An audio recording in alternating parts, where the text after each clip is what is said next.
crónicos o agudos. Ahorita con el estereopícnic, que se nos manda cada año una cantidad de pacientes. ¿Sí? Las hipoacusias de tipo conductivo son toda aquella sordera que tenga que ver con agenesia de conducta, agenesia de oreja, perforaciones timpánicas, ocupación del oído medio, lesiones a nivel de los huesecillos. A eso le llamamos sordera de tipo conductiva. Es decir, todo lo que impida o altere la conducción del sonido desde el aire hasta que llegue a la cóclea. ¿Listo? Entonces, ¿qué tipo de datos? Obviamente ausencias. Esta es la característica audiométrica. Vean la diferencia. Habíamos hablado de que allá los corchetes iban juntos, aquí están separados, aquí está por un lado la vía ósea y acá está la vía aérea para el oído derecho. ¿Listo? El oído izquierdo está normal. ¿Listo? Y habrá hipoacusias mixtas. ¿A qué se refieren mixtas? A que tiene espacios en los cuales realmente no cumple con criterios, es decir, que habrá, en la evaluación habrá partes de la audiometría donde van juntos y en otras están separadas. Eso se clasifica como mixta. ¿Listo? Bueno, la hipoacusia súbita, fíjense bien que esto es importantísimo. Quienes ven la hipoacusia súbita son ustedes en urgencias. Esto, todo paciente, es decir, existe un error gravísimo que yo siempre les insisto, que ustedes como médicos siempre tienen que creerse. Ustedes, es increíble que a veces uno ve especialistas en los servicios de urgencias que revisan a un paciente, el paciente manifiesta sordera, le revisan el oído, el tímpano está normal y lo mandan con antibiótico y le dicen que tiene una bronquitis. Eso no crean que es una rareza, es más bien lo común. Eso, ¿por qué pasa eso? Porque el médico no se siente seguro de lo que está viendo. Porque la rotación por otorrino estaba más pendiente del iPad. ¿Sí? Porque nunca pusieron atención y no aprendieron a ver oídos. Si tú ves un tímpano que está normal, no tienes por qué pensar que tiene bronquitis.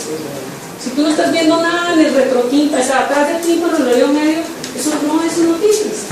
Entonces, el paciente que manifiesta sordera, tú tienes que creer, lo primero que tú tienes que pensar al revisar si el oído se ve bien, es que es una hipoacusia súbita. Una hipoacusia súbita, realmente esta es la definición. Es una pérdida de 30 decibeles en por lo menos 3 frecuencias, ¿sí?, diferentes en una biometría.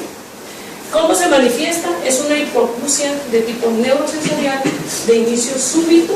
El paciente dice: yo estaba perfectamente bien, de repente me empezó un zumbido y quedé sordo. O a veces no les da ese zumbido, el paciente queda sordo. Eso es, existen, por supuesto, existen enfermedades como la diabetes, hipertensión, coronariopatías y todo esto, y nefropatías, enfermedades autoinmunes, que van a predisponer al paciente a todo lo que signifique alteraciones vasculares. Puede el paciente terminar con una sordera súbita. El paciente que es fumador intenso, para todos los que les gusta fumar. El tabaquismo es una de las causas de mayor redistribución sanguínea que existe, y uno, como puede uno vivir sordo y puede vivir ciego, en un paciente que fuma mucho, los órganos que se sacrifican en un momento de redistribución vascular son el oído y los ojos, ¿sí? Entonces quedan sordos y ciegos, pero siguen fumando, ¿sí? Entonces, ¿cuál es la causa de una hipoacusia súbita? Realmente no estoy de acuerdo. Esta es una entidad que hace muchísimos años la vemos y realmente no existe. Para poder uno saber con certeza, uno tendría que asesinar al que llegó con la hipoacusia súbita, mandar el oído a patología para saber exactamente lo que pasó. Entonces, las teorías son que es algo vascular o que es algo viral, ¿sí? Entonces, obviamente que va a haber otras causas como autoinmunes, tumores y todos que van a ocasionar eso, pero eso digamos que no es lo común. Lo común es que no encuentres una causa. ¿Listo? El diagnóstico se hace otoscopia normal. Si tienes diapasones, eso tienen que poner mucha atención la próxima semana para los diapasones. Y, por supuesto, hacer examen completo de ese paciente y empezar el tratamiento. ¿Listo? ¿Sí? Digamos, tiene que ser disminución de 30 decibeles en frecuencias. En al menos 3 frecuencias distintas. Pero en frecuencias como el habla, o sea, no importa, casi siempre son en frecuencias graves. Casi siempre son en frecuencias graves. ¿Por qué? ¿Se acuerdan que yo les decía que era bien importante el tema de lo de la... Tiene que ser una hipoacusia bien severa en frecuencias agudas para que el paciente dé cuenta. Casi siempre se da cuenta porque las pérdidas son graves. ¿Listo? ¿Alguien levantó la mano? No hay tiempo. O sea, el tiempo que ocurre esa hipoacusia. 3 días. Es decir, menos de 72 horas. El paciente, si hay una cosa que le hace, es quedar ciego o quedar sordo. Esos pacientes siempre consultan rápido. Es muy raro, por ahí tuve un paciente que de chance llegó contándome que estaba en Girardot el fin de semana y que estando allá se quedó sordo. Fue con un médico que le puso mucha atención a su otorrino cuando le dio clases en Girardot y le dio el tratamiento que era. La fórmula le valía 250,000 pesos al abogado que se había tomado whisky por fin de semana de 500,000 pesos. Pero fue con el médico le dio la fórmula y la fórmula era demasiado cara para él. Y decidió que no le iba a hacer caso al médico. Y como tampoco quería gastar, no pagó un otorrino particular. Llegó 2 meses después conmigo con una pérdida total del oído. Ese paciente ya no hay nada que hacer. Le costó la fórmula un oído. Ustedes tienen bien poquito tiempo para actuar cuando ustedes tienen una hipoacusia súbita. Y una cosa legal que ustedes tienen que hacer, si quieres pásame la que sigue. Cuando ustedes sospechen eso, así tú no tengas diapasones, así estés con la porra, esto es lo que tú tienes que hacer con tu paciente. Doctora, con respecto, ¿tiene predominio en algún oído o en los dos? Realmente no, es decir, hay estudios que dicen, no, es más el izquierdo, no, es más el derecho, realmente no tiene importancia. O sea, los oídos, así sea el derecho o el izquierdo, el que pierdas te sirve. Es decir, no importa, no hay un predominio. Se habla de que es un poquito más en las mujeres en algunos estudios, pero realmente no hay nada que sea confusivo. ¿Listo? Eso es lo que ustedes tienen que hacer. ¿Sí? Lo ideal es iniciar esteroides inmediatamente sospecha. Entonces, que yo les digo, ustedes no tienen unos diapasones y no pueden corroborar si es una hipoacusia súbita, si es una distribución tubaria, también se mejor le da esteroides. ¿Sí? Lo que quiero decir, cuando el paciente no tenga ninguna contraindicación, inicia el esteroides. Y remítalo inmediatamente al otorrino y escribe la historia clínica que le iniciaste esteroides. ¿Sí? Lo remites y uno regularmente lo que hace es inyectar intratimpánicamente esteroides para que llegue más rápido al oído. ¿Sí? Porque todo medicamento sistémico, la concentración que llega al oído siempre es muy baja, pero de todos modos hay que hacerlo. Y uno tiene que inyectar también en el oído. También se utiliza a veces cámaras hiperbáricas en algunos sitios. ¿Sí? Y todo eso se hace, pero realmente se habla también de todo esto. Es decir, hay estudios que dicen que los vasodilatadores sirven, que si el complejo B también, que si los antivirales. La realidad es que si, por ejemplo, uno tiene a un familiar, si es tu esposa, si es tu hijo, si es tu abuelito, el que está sordo, tú le das con todo, ¿verdad? Yo es lo que hago con los pacientes. Yo prefiero pecar de exceso con el paciente y darle todo lo que sea. ¿Y docente un miligramo por kilo de peso. Es la dosis de la penicilina.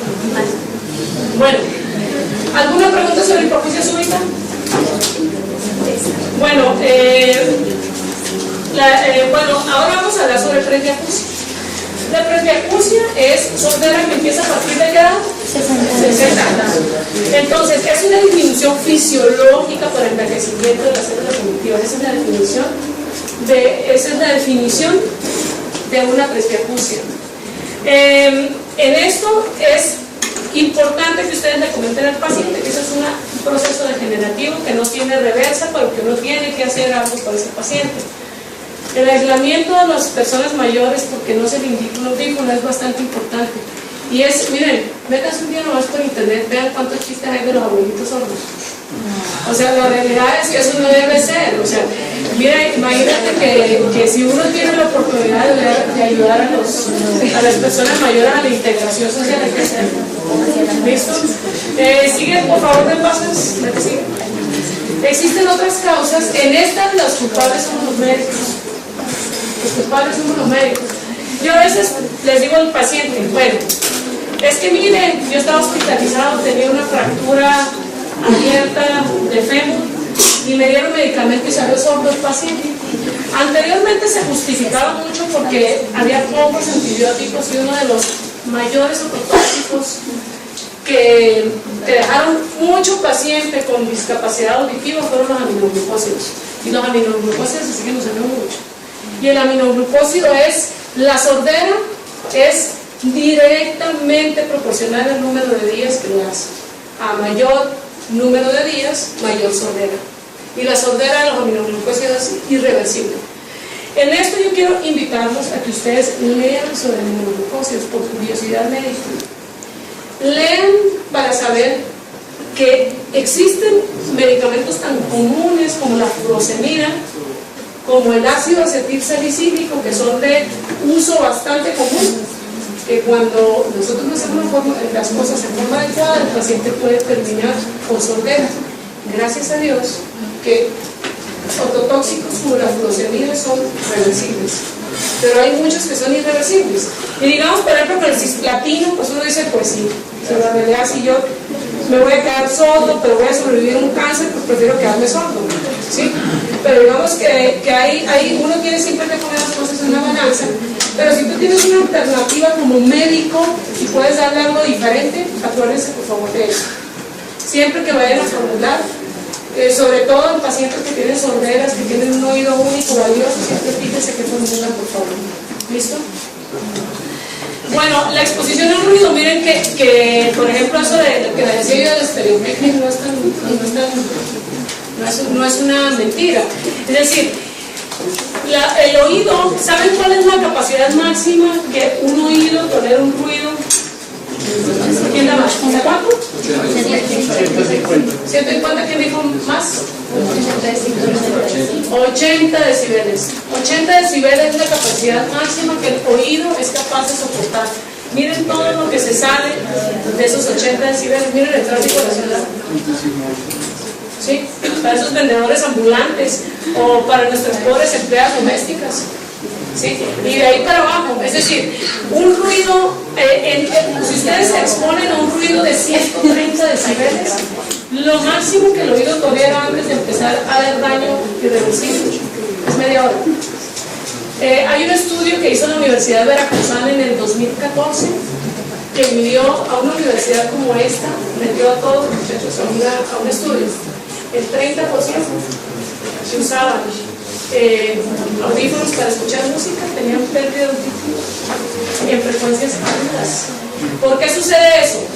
Porque el oído, cuando está expuesto a un ruido en un ambiente en el que no tiene escapatoria del oído, y tú lo pones a una intensidad por arriba del 50% de la capacidad del aparato que estás oyendo, después de una hora ya tienes sordera irreversible. Entonces, ¿qué quiere decir? Que tú como médico tienes que orientar a tu paciente y decirle, ¿quiere escuchar audífono? Escúchalo, pero a sonidos muy bajitos, no importa que esté todo el día con el puesto, pero siempre a niveles bajos. ¿Listo? Lo que sigue, por favor. El trauma acústico, lo que les estaba contando yo, esa es la definición, es decir, una lesión en el oído interno se produce cuando nosotros exponemos el oído a decibeles por arriba de 100 decibeles, por arriba de 100, perdón, ¿sí? O cuando uno se expone por mucho tiempo a sonidos un poquito más bajitos, entre 80 a 80 decibeles, si uno todos los días está oyendo, por ejemplo, nuestras mejores pacientes cuando ya se pensionan son los odontólogos, ¿sí? Porque están con la fresa todo el día y eso es un ruido que está por arriba de 80 decibeles. ¿Listo? Entonces, existen muchas enfermedades asociadas a eso, la otosclerosis, el neurinoma del acústico. El neurinoma del acústico siempre piensan en sorderas asimétricas. Eso, una sordera asimétrica o una hipoacusia súbita tiene obligación uno de hacer una resonancia cerebral. Eso me pasó a decirles. Sorderas asimétricas, obligatorio solicitar resonancia magnética. No estoy diciendo TAC, resonancia magnética. ¿Sí? Pensando en esto y pensando en que es obligatorio ver que no sea un tumor el que ocasione esa sordera súbita. La autoesclerosis, ¿en qué tienen que pensar? De inicio, cuando ustedes ven a ese paciente, casi siempre son mujeres, de cada 10 pacientes, 9 son mujeres, jóvenes, en edad productiva entre 30 y 40 años, en las cuales el tipo de sordera que ustedes deben al inicio es una sordera de tipo conductivo. ¿Listo? Por favor, el que sigue. El abordaje terapéutico. ¿Se acuerdan que habíamos dicho de esos niños? Estamos hablando de esos niños que ustedes me hicieron el diagnóstico, que es la sordera. ¿Qué vamos a hacer con esos niños? Resulta, eso ya se los comenté, es decir, nosotros tenemos una edad ideal para uno rehabilitar a un paciente que nace con una sordera. Lo ideal es un paciente que nace con sordera, porque una sordera de nacimiento, ese niño de esos 1000 que ustedes vieron, cuando ustedes lo rehabilitan, lo ideal es hacerlo en edades cercanas. ¿A cuántos años les dije que se desarrolló el lenguaje? Entre los 2 y 3 años. Es decir, ideal, esa es la edad ideal para uno colocar un implante coclear. En la poslingual ya dijimos que ya habíamos hecho esas definiciones, ya las hemos visto. Entonces, el tratamiento para el general, anteriormente lo único que teníamos era eso. ¿Sí? Lo único que teníamos nosotros en todo paciente, por más sordo que esté, la única solución que tiene para colocarle en general a los pacientes que no son de cirugía, no estoy hablando de leptoesclerosis ni de neurinoma ni de nada, estoy hablando del paciente que tiene una sordera neurosensorial y que es una sordera que le altera la vida cotidiana del paciente. Cuando ustedes vean exámenes, van a ver un examen que se llama logoaudiometría. La logoaudiometría mide la discriminación que el paciente tiene de las palabras, eso se llama logoaudiometría. Entonces, en estos pacientes, cuando la discriminación está afectada, la única tratamiento es colocar auxiliares auditivos eléctricos o audífonos, ¿sí? En esto únicamente se... Por favor, con la que sigue. Entonces, digo, ¿en qué pacientes vamos nosotros a colocar implantes cocleares? Quiero que se fijen la diferencia que hay entre los implantes y los baja. El implante coclear es un implante que está ideado para los pacientes que tienen sorderas de tipo neurosensorial. Esto a veces no es tan cierto, eso depende de cada paciente, pero en general el implante coclear está hecho para un paciente que tiene una sordera de tipo neurosensorial. Y una neurosensorial, que de esos pacientes que uno piensa que no se les puede hacer nada, en estos pacientes de tipo de sorderas se les puede poner el implante. Lo que hace es, se coloca un dispositivo que ustedes ven que llega directa, por eso se llama coclear, entra por todas las rampas de la cóclea y lleva directamente el sonido para estimular el cerebro. Estos pacientes, además de la cirugía que es colocar un implante coclear, también tienen que ir acompañados de rehabilitación por parte de las terapeutas. ¿Listo? Fíjense bien esto es importantísimo. Miren lo que dice ahí. Dice que si tú a un paciente lo mandas a implantar... You gotta know that, right? Hi, Jonathan.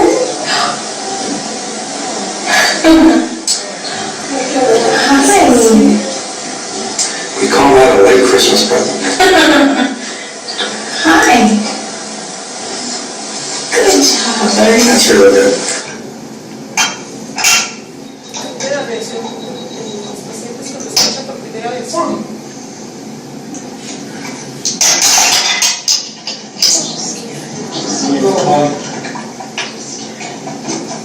Estamos ahora.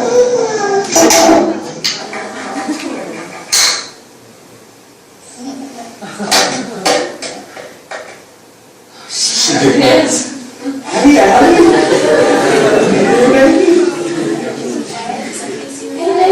She's got us. Hey, darling. You hear it? You hear it?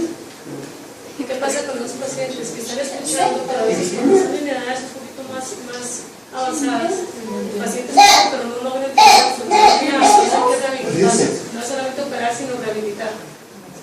¿Listo? Está entendiendo entonces como el bebé cuando recién empieza a oírlo hablar a uno, que el bebé te escucha hablar y no te entiende.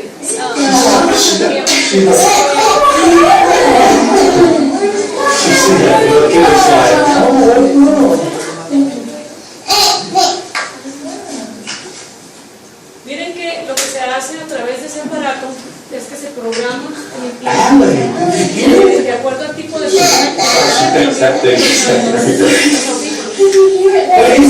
un programa que de acuerdo a la sordera del paciente se va subiendo las frecuencias hasta que el paciente queda en frecuencias.